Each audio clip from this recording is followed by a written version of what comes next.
the recording back on. So yeah, welcome back. I hope that you've had a good break since all of the hard work of this morning. I thought just as there's one or two people still to land probably, so I thought what I might do is just read you a poem, because why not? And just have a sort of a minute or so together just to sort of land and have a moment to practice. So this is by the high priestess of mindfulness poems, Mary Oliver, just called Mindful.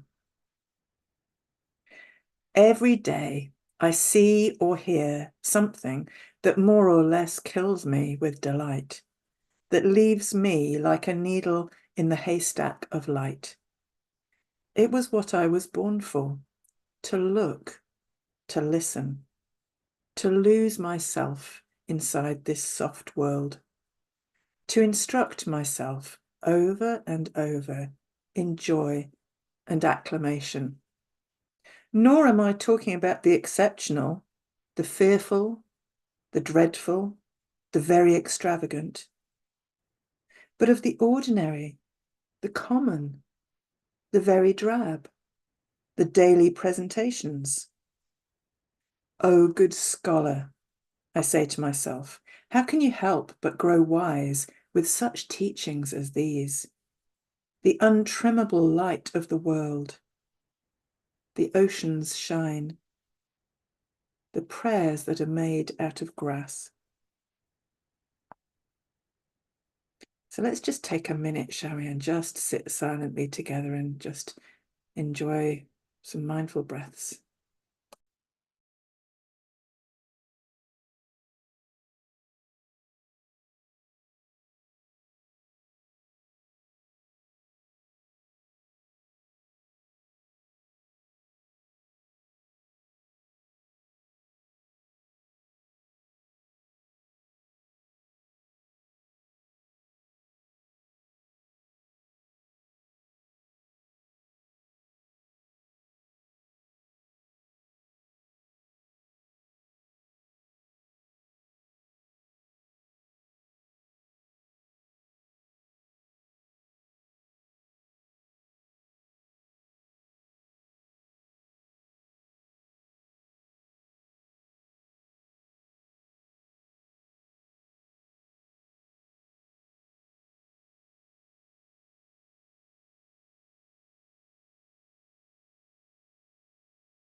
Thank you.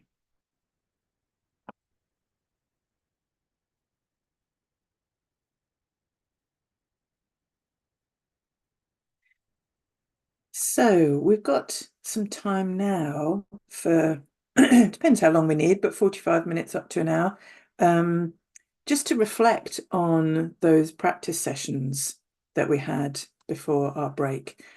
So in your small groups, you were playing with, experimenting with, trying on for size the mini mindfulness, mini modules. And I guess I'm curious to know if there were any specific things that came up, questions about elements of them, any sort of general things that you were noticing. So yeah, what worked well? And it might be what worked well about any of those little sessions. It might be what worked well about how you delivered it or how somebody else in your group delivered it.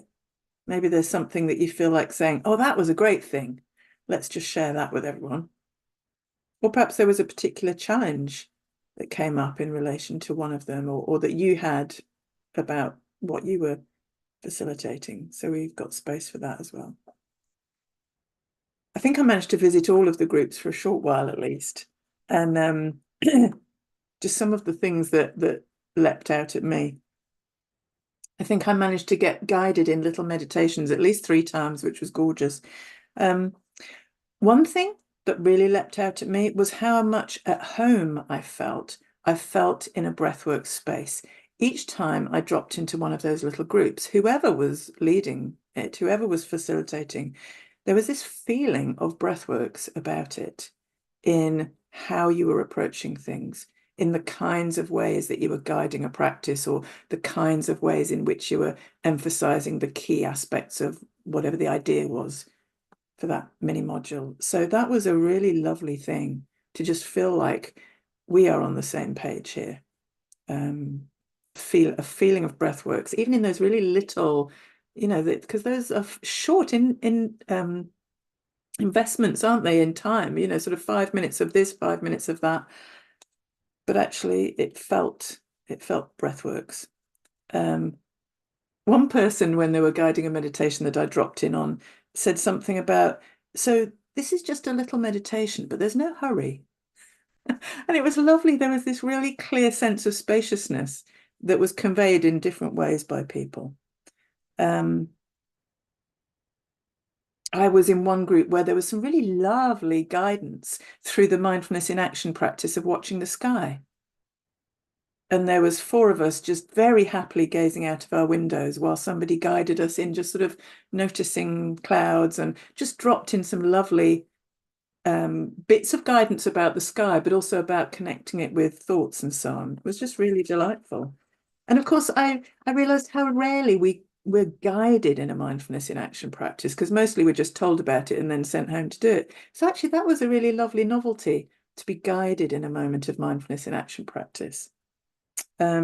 Somebody else in another group did a tiny bit of inquiry, which was delightful, because while it's not there in the notes, in that particular session, what they did was they linked the practice with the idea with a tiny bit of inquiry. Did you notice in that practice X, Y, Z? And 1 or 2 people offered something, and then linked it into the idea. So that was a lovely, skillful bit of linking. Yeah, I saw some people using the slides, some people not. That was great, just to see a variety of approaches. And there was one person in particular who I saw doing one of the ideas where it was a huge amount of audience participation, if you like, just in a 5-minute concept delivery. It was done in a really engaging conversational way. And it's not to say that's the only style, that's the only way that's right, but it was really striking. Oh yeah, that you can really do justice to this concept by taking 5 minutes of kind of interactive conversation. Because I think one of the dangers for all of us, I think, with when you've got 5 minutes on a key concept is, right, I've got some slides and I'm just going to go boom, boom, I'm just going to talk at you for 5 minutes. So I think, yeah, I saw some examples of people not just doing that, of finding ways of doing a little bit of engaging with the others in the group, and not just sort of saying, "Oh, I've got a lot to tell you in 5 minutes, so I better just tell you," you know. So those were just some of the things that leapt out at me, but I'm sure there are things I've missed. So let's open the conversation. I don't think I'll work through there's 6 of these mini modules. We could go 1, 2, 3, 4, 5, 6, but I'll leave it to you to guide us towards the bits that sort of are most useful to touch base around. So let's start with Aidan, because you've got your hand up. Just unmute, yeah. Oh, come on, Mike. Yeah. No, it was just to say that there was, what you picked up and reflecting back on it, Jenny, the aspect of there was a feeling of breathworks, and I got a sense of consistency through. So Chris had to jump off. We only had 3 sessions, but through the 3 sessions and the build of the ideas and the connection between the ideas, and Helen and then Janine using platforms that were put down to build their ideas on. So it was really lovely to see that kind of consistency and flow develop through the different sessions. That's really good to hear. Yeah, because as I said, the idea is that they can be freestanding, but also they can build that kind of flow if you do want to have several of them in some sort of sequence. Brilliant, thank you. Anybody else? Feel free to put your hand up, or if you can't put your hand up, unmute. Anne. Hi, Ginny. Hi, everybody. Oh gosh, I've written lots of things down and I'm really quite excited about this programme. But just to mention something that really jumped out at me, I love the slides. The slides really hold the concept or whatever it is we're doing at the time. The slides, I really liked the slides I saw. And they were fresh and kind of, yeah, really liked those. And lots of other things as well. And one of the challenges that I found and will find is nutshelling stuff, getting the ideas across in a couple of sentences is quite challenging. So that's something that I'll take away and work with. Yeah. I think one of the things that really strikes me, having seen a number in this setting and also on a couple of other trainings that I've done with this material, one of the things that's really struck me is that when we have a sense for ourselves of that concept, we've kind of lived and breathed it, we've really, it's landed with us. You don't actually need to say as much as you think to convey it. And actually, I think that's a really quite a beautiful challenge for all of us is, can I convey this without feeling like I have to talk and talk and talk in order to do so? Because actually a lot of these concepts are pretty simple at core. So it might be that it actually helps hone our practice as facilitators, stroke teachers, as I know some of you are also teachers, just to see what's it like to do this in this really sort of light touch way where I don't have 20 minutes to go through it. What's the stuff I really want to home in on? Yeah, thank you, Anne. Helen. Yes, just linked to what you've just said, actually. What I observed in our group, I was with Erdon and Janine, we each had those anticipatory nerves, the first time doing it. But what was very evident was once each person, myself included, found a part in the presentation where it tapped into our personal practice, you could see the eyes light up and the script went. And it literally came from here.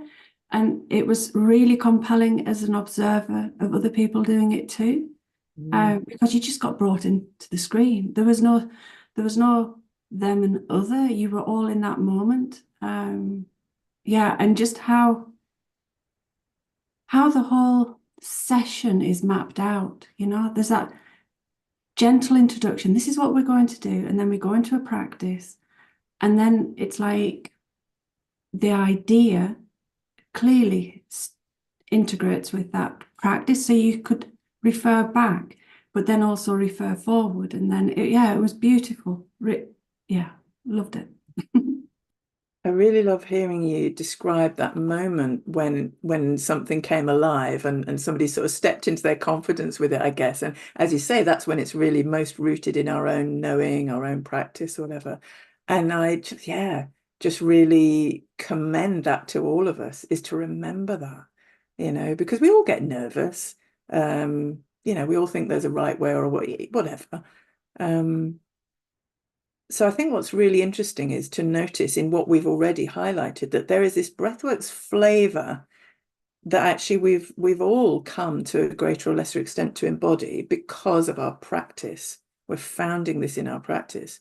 And then when we step up to do even these little bits of introductions and what have you, that something then comes, I think personally what I'm seeing is from that deep place in us. Yeah. Yeah, thank you, Helen.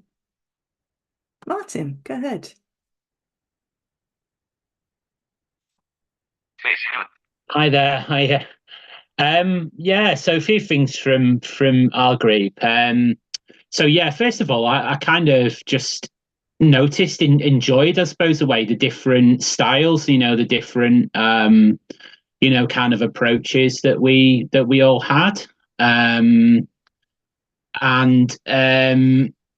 and I also remember thinking, okay, so the session, the sessions were quite short, but they didn't feel rushed or kind of, that there wasn't, like sometimes when you've got like a whole, sort of 2 hour, session to talk, there's that kind of thing, what's coming next, and you're mindful of that. But it felt like, there was still quite a lot of content, and and what we experienced, but it wasn't like rushed, and I didn't necessarily, as well, when I was teaching, didn't feel that rush, which was interesting. And the final thing was that we used like real life examples. So I used, when I was talking about primary and secondary experience, used a day example, and people connected with that, and then someone else in the group used of like using the room and exploring the room, and so it kind of like really brought it to life. So yeah, I think it was a good session. That's brilliant. Thank you, Martin. Really Thank glad you. to do that.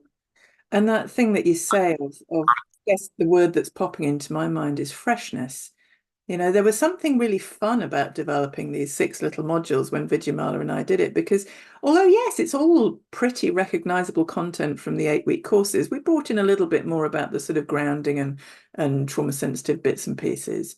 But there's something about doing it in a different way that makes it fresh. And that's what I'm hearing you and others say. And I hope that can not just benefit when we facilitate these little sessions, but perhaps for those of us who either are already teachers or who might go on to do the full teacher training, that'll also have a positive impact, I think, on how we might approach bits of those longer sessions. Yeah, thank you. Anybody else got anything that they'd like to offer? Let's remind you of that other question asked, which is, what did you do well, or somebody else in your group? Was there a sort of little something that you did or someone else did that you thought, that's a nice thing, I'll remember that one?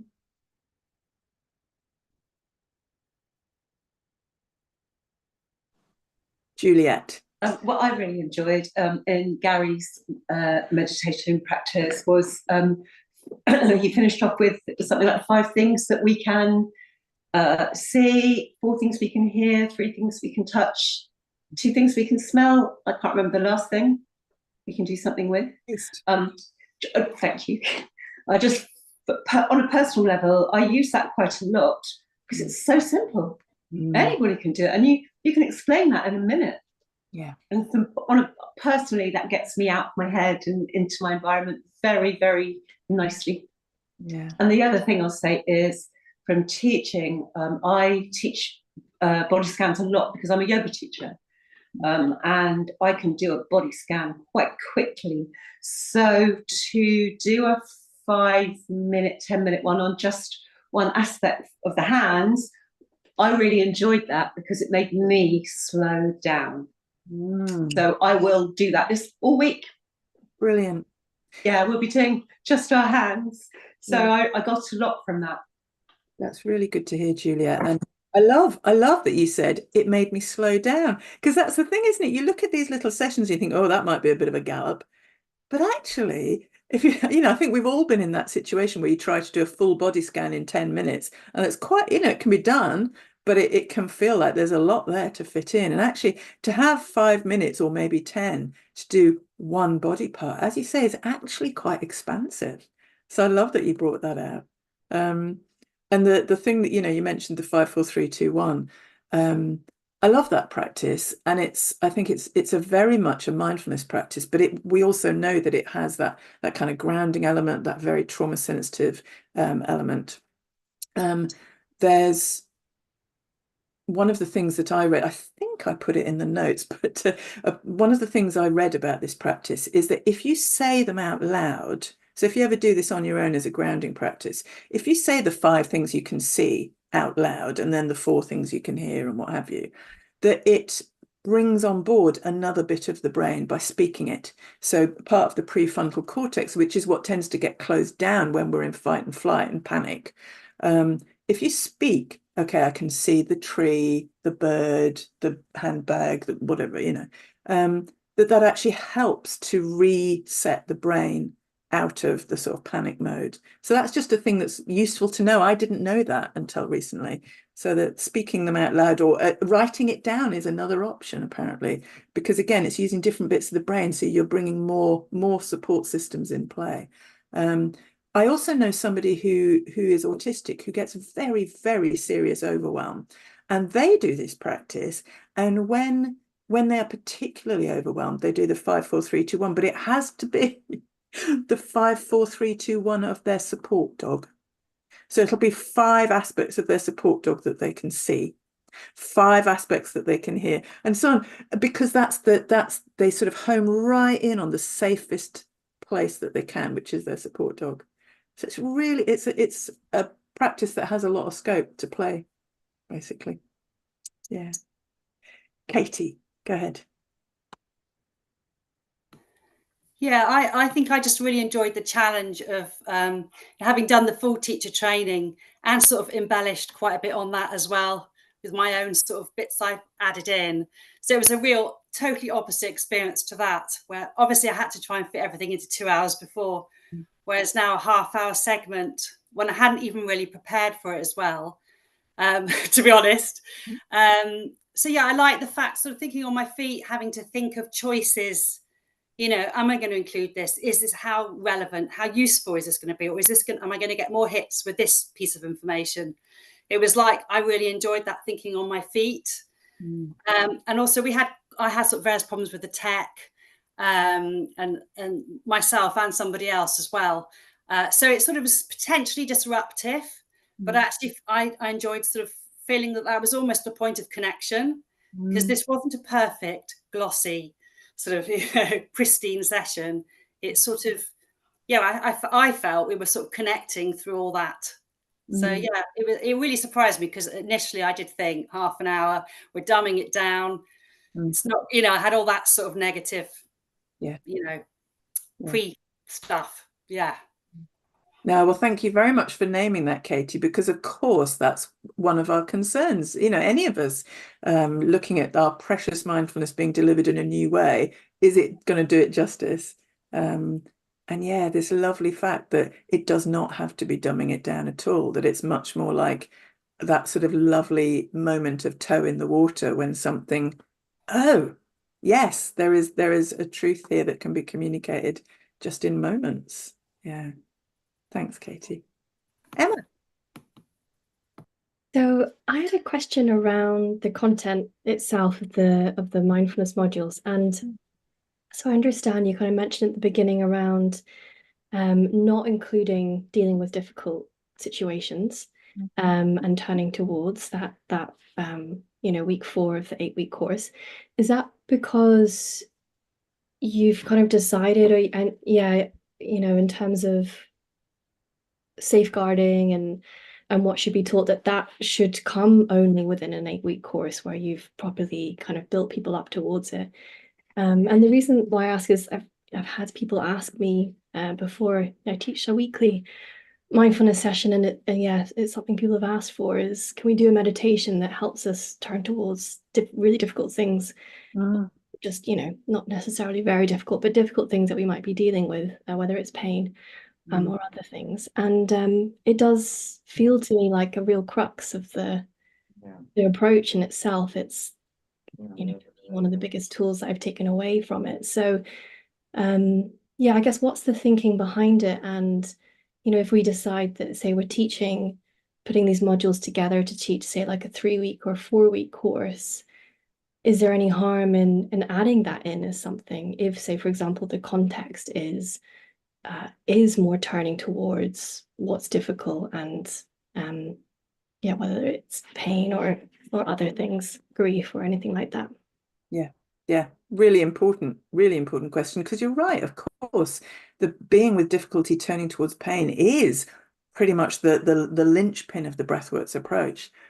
And Vidyamala and I talked a lot about how to approach this and all the different experiences we'd had of doing shorter interventions and things where you hadn't spent weeks building up towards that part as you do in an 8-week course. And yes, there was a very strong aspect of safeguarding and realizing that, with the facilitator training, we are giving our facilitators much less training than our full teacher training. So we wanted them to feel safe and confident. We wanted people to be able to come into these short sessions with them and remain safe and grow in their confidence with mindfulness. So, these sessions are fulfilling a different purpose, which is to really give people the beginnings of skills. And, hopefully people might do this and actually want more and want to do an 8-week course or something like that. The other thing is that I had certainly done various short interventions with different groups where I'd looked at, okay, how can I do being with difficulty in a way that is safe for people with very little mindfulness experience? And so that's why we had one of the sessions in this collection has the breathing into tension exercise, because actually that's a very potent exercise, very much so. And you can, if you're with a group where you feel it's appropriate, you can absolutely riff from there into compassionate acceptance. So that's one way in. Then there's the other session, which is about calming and grounding. And you've got all of those kind of trauma sensitive, calming the nervous system sort of approaches, which again, to me, are very, very closely adjacent to coming into compassionate acceptance kind of territory. So I think that particularly if you're working with a group in the way you described, where there might be a series of sessions, by all means, consider, okay, is there a way in which I can kind of take us more into that being with difficulty territory, where you might explicitly bring in a week 4 practice from the stress or health course? But I would also say, see what happens with the content you've got here.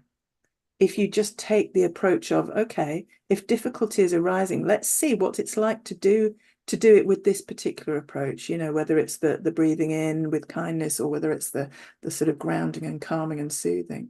See how that lands, because one of the things that I think, and I always say this when I'm doing the teacher training and looking at those 6 stages, is like any good 12-step program, each of the steps of the breathworks approach, if you really inhabit it, contains all the other steps in it. So, when you start learning to be with your experience, then bring in compassion. You're going to need to start working with acceptance, or you're not really present. So I would say really bear that in mind, so that any one of these tiny sessions, people come in the door and they've got a headache, or they've got something awful's just happened. So difficulty will come into the room, and if you respond sort of authentically from your own foundation of practice, then you'll respond in whatever way is needed. And if in that moment you think it feels appropriate today to do something that's rather more like a compassionate acceptance practice, do it. Trust your well-informed instincts, basically. Does that sound good? Yeah, that's helpful. Thank you. Nadia. Well, you've kind of just answered, well, not the question, but well, you kind of more or less just said what I was going to say in terms of my own experience. Like the slides were really helpful, and the facilitator notes. But then with me, there's always a sense of getting too caught up cognitively when I look at stuff like that. So I just chose not to use the slides. I had an idea of the structure, and it was just something about trusting my own practice and letting that just kind of come through really from my heart, really to others. And it's took me a long time to get to that point, to be honest, because in the past everything was very, but yeah, there's just something so expansive when you can kind of just lean back and you're not, following the script, but you've got that information there that's really helpful. But yeah, I do love the way the slides are put together as well, though, and the different content within that. But it felt like enough, even though we did short practices. I felt like we got a lot out of it. Yeah, I just thought it was really beautiful. So yeah, just grateful for the opportunity to do this. Good. Well, thank you. I'm very grateful for you showing up for it. I just think it's really interesting that, the more I share this with you and 1 or 2 other groups that I've worked with on this training, the more I feel like it is really interesting to have this challenge sort of thrown back of how little is enough. How deep can you go in a short while? And the answer is really quite a long way.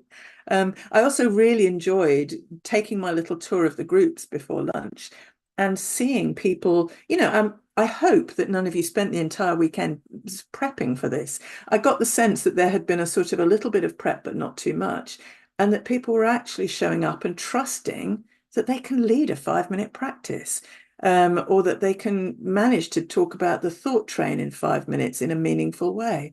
And I think actually that's very liberating. And my sense was that it landed very strongly as a result, because you were doing it, as you say, Nadia, you were doing it from your own practice rather than, right, I've got the teacher's notes for a whole 2-hour session, I've got to hang on tight to the rails. And yeah, it makes me laugh actually, because it makes me think of primary and secondary experience, because yeah, if I'm getting caught up reading the notes and what have you, I can feel the tension in my chest, my shoulders rising, and if there's a sense of trust, the shoulders relax, there's more expansion in the chest area. So yeah, interesting.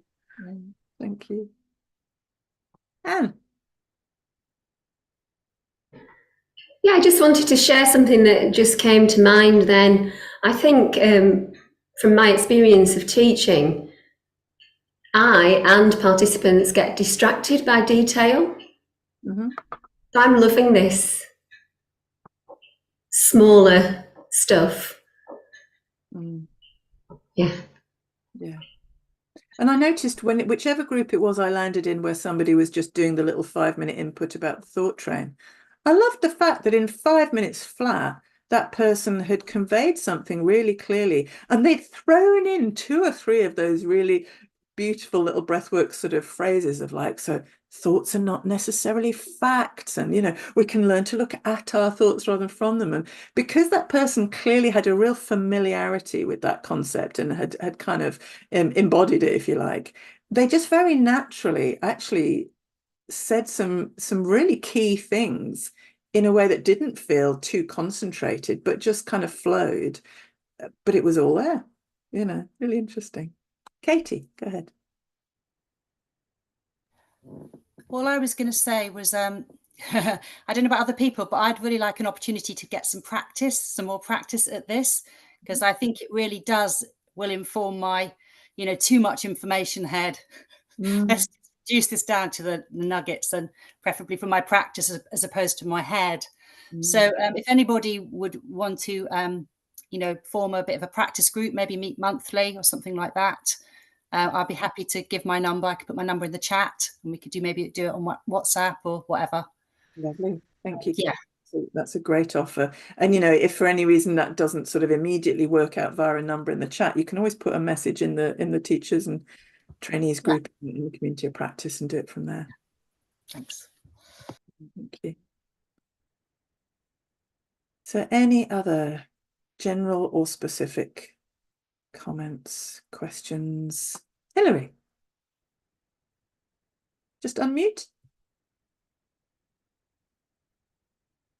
That's better. Hi. So I felt that I learned something different from each person in the group, and so it was a really rich kind of learning experience. One thing in particular, I think it was Anne used a piece of music for the doing and being mode, and I really liked that. I thought that was something I'll take away, because it was a very simple concept. And it was quick to understand, so I really liked that. But it was not only the content, but the delivery as well of different people teaches you something. So I thought it was a very rich environment for learning.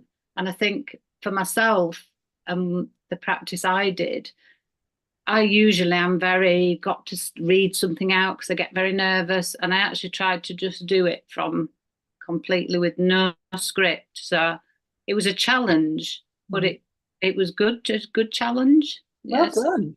Yeah, that's great. I was pleased that I could do that, so that was good. No, it's really important to take those steps, isn't it? Just into our, just nudging our comfort zone a little wider. Yeah. Well done. And I think you're right. Sometimes it can feel easier when you've just got 5 minutes You think, yeah, I can do 5 minutes. Yeah, definitely. But thank you. Liz. Sorry, I've got both off. Forgot about that.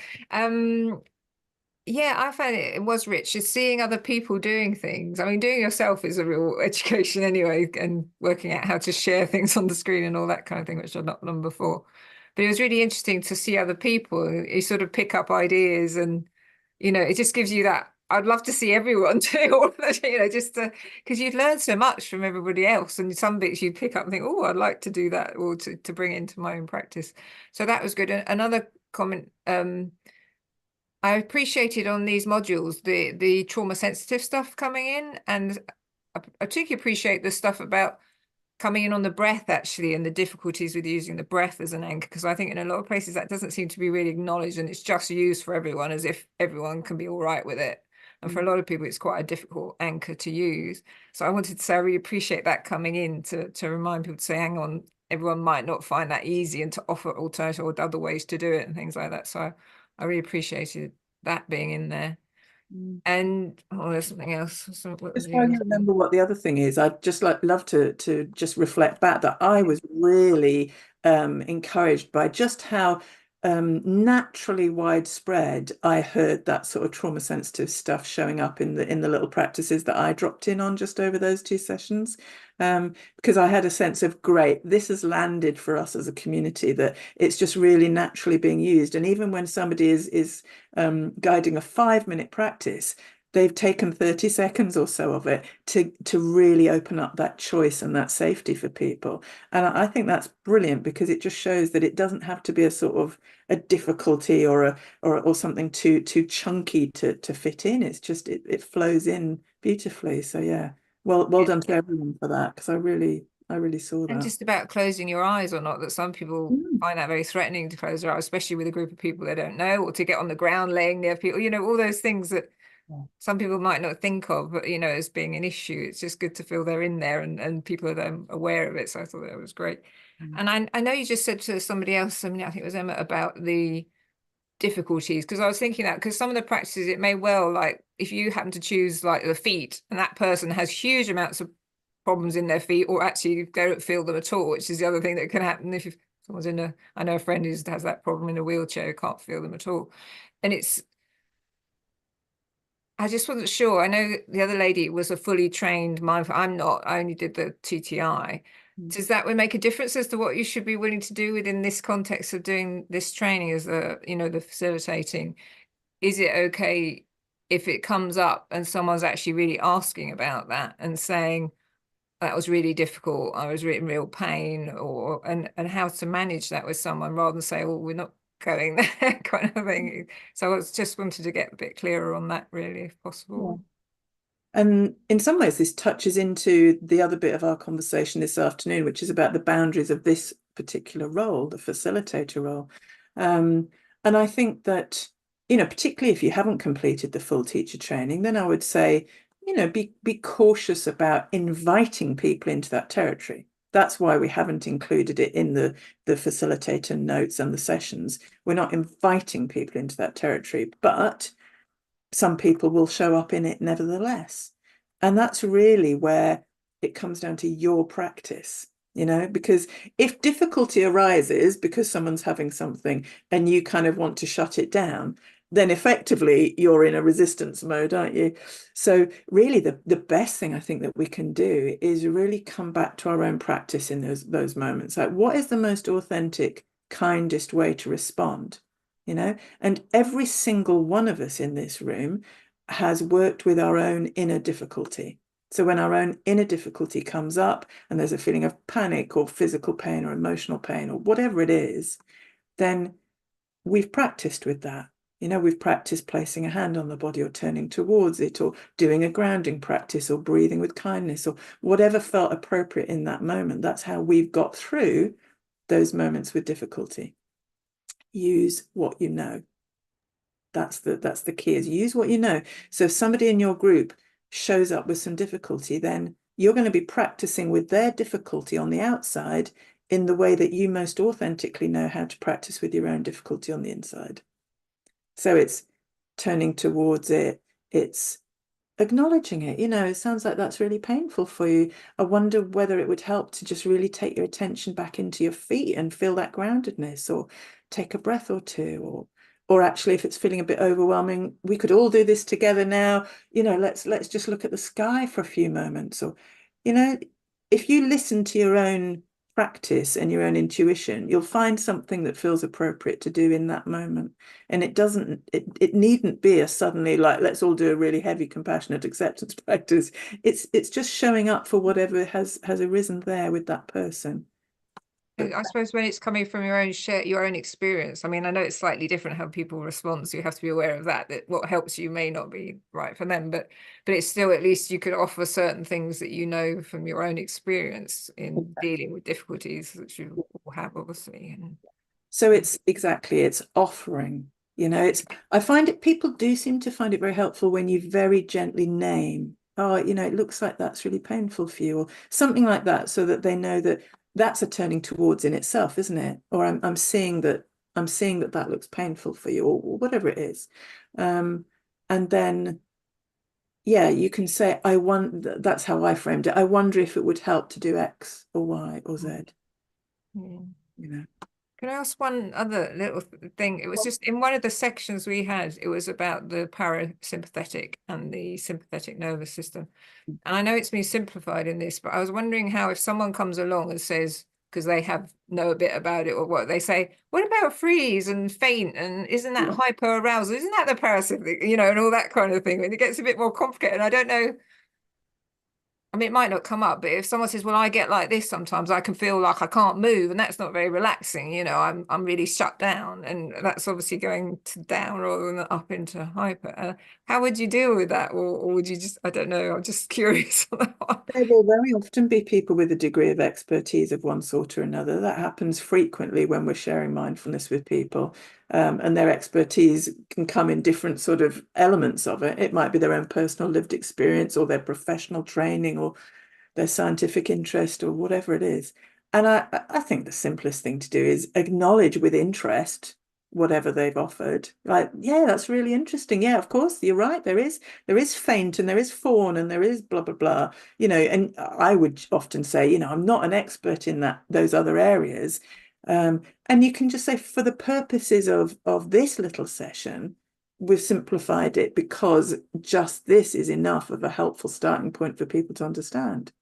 And then I would say to people, if you're interested in finding out more, so-and-so has just highlighted that there's loads more to find out, and some of that you could find in our fuller courses, or if you go on the Breathworks community of practice, there's all sorts of stuff on there about the nervous system. And so you can use the resources anytime when you're sharing mindfulness with others. You can always point them towards the Breathworks website, but particularly the community of practice is free for people to join. And there's all sorts of stuff on there if they do want to find out more. Thank you. Anything else?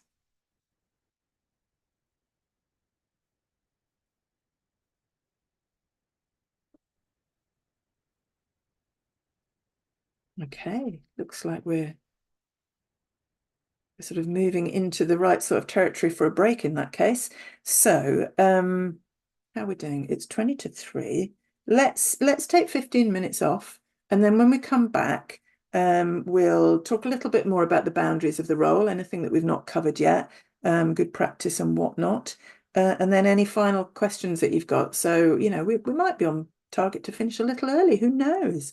So 20 to 3 now. Let's be back here at 5 to. Okay, see you shortly.